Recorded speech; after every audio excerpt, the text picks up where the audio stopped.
Welcome back to Asian philosophy. In the ancient texts of the art of war, Sun Tzu left behind a thought that few people in the modern world truly understand. Speed is irrelevant if you are going in the wrong direction. We live in a world that worships speed. We are taught to move fast, to seize opportunities instantly, to run without stopping, fearful that if we pause, we will be left behind. But let me ask you this. If you are running through a dense forest, sprinting with all your might, feeling the wind against your face, does it matter how fast you run if you are running deeper into the unknown, away from your destination? Today, we are going to slow down. We are going to explore the wisdom of Sun Tzu, not as a manual for war, but as a guide for life. We will uncover why the ancients believed that strategy is more powerful than speed, and why the one who knows how to be still is the one who truly wins. Imagine a man lost in the woods. He runs because he is panicked. He feels productive because he is moving, but in reality, he is just exhausting himself. Meanwhile, another man stops. He sits down. He listens to the sound of the water. He looks at the position of the sun. He might take an hour longer to start moving, but when he does, he walks straight home. Life is exactly like this. Many young people today fall into the trap of speed. Social media, the hustle culture, the city lights, they all scream faster, faster. We want success now. We want the title, the money, the recognition yesterday. But rarely do we stop to ask, is this mountain I am climbing even the one I want to conquer?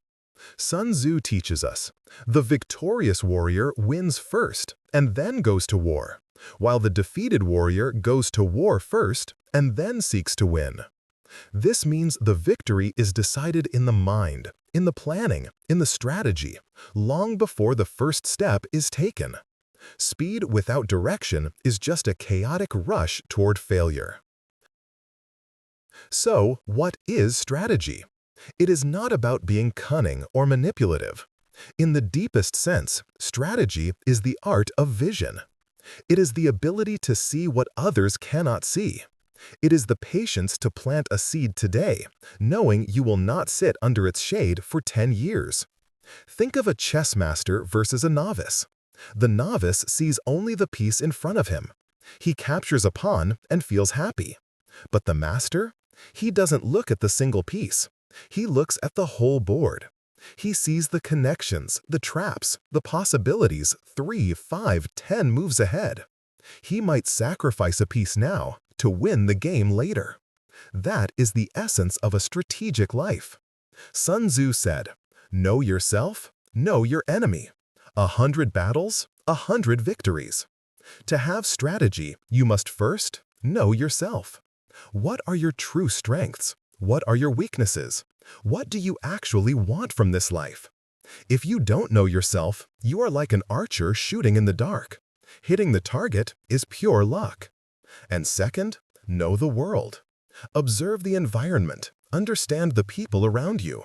Don't just react to them, understand them. A person with strategy knows when to advance and, more importantly, when to retreat.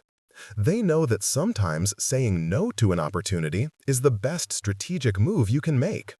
They choose to do less, but better. They move slower, but with certainty. There is a profound concept in Eastern philosophy. Stillness conquers motion. In nature, the leopard is one of the fastest animals. But have you ever watched a leopard hunt? It does not run around aimlessly.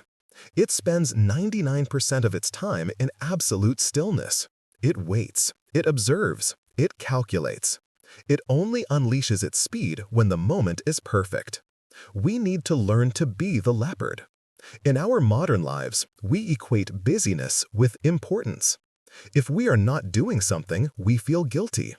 But Sun Tzu would argue that the most powerful action often comes from a place of stillness.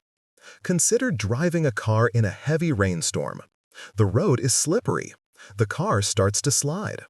The instinct of an inexperienced driver is to panic and slam on the brakes, which only makes the car spin out of control. But an experienced driver? They remain calm. They gently steer with the slide. They let the wheels find their grip. Calmness is a form of speed. It is the speed of wisdom. When you are calm, you see things as they are, not as you fear them to be. When you are panic-stricken, every problem looks like a monster.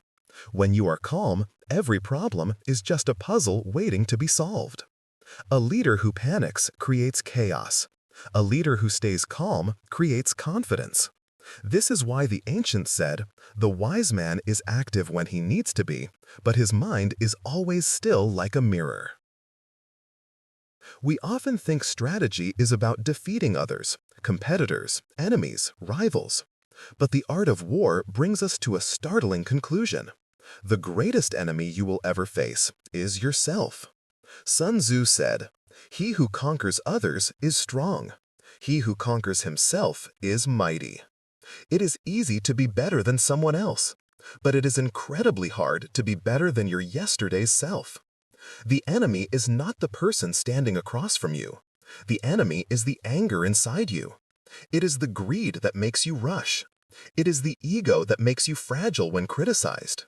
It is the fear that stops you from starting. A person who has not conquered themselves can win 1,000 battles and still lose everything in a moment of arrogance. To conquer yourself means to master your emotions. When you are insulted, the weak person reacts with anger. The strong person reacts with a smile or silence. Why? Because they know that reacting is giving away their power. When you fail, the weak person gives up. The strategic person analyzes the failure, learns the lesson, and adjusts the plan. Self-conquest is about knowing enough. It is about knowing when to stop.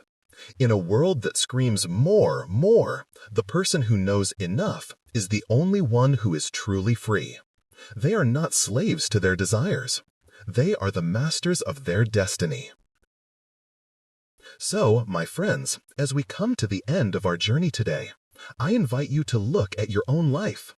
Are you running? Are you exhausted from chasing things that you haven't even defined? Take a page from the ancients. Stop. Look at the map. Remember that life is not measured by how fast you travel, but by the meaning of the journey. Don't be afraid to be slow. Be afraid of standing still in your growth, or moving backwards in your wisdom. Be like the water, flexible, adapting to the terrain, yet persistent enough to cut through rock over time. Be like the mountain, still, unshakable amidst the storms. Strategy over speed. Stillness over chaos. And above all, conquer the world by first conquering the universe within you. Thank you for listening to Asian Philosophy. If this episode gave you a moment of peace or a new perspective, please share it with someone who feels lost in the rush of life. Until next time, walk slowly, but walk in the right direction.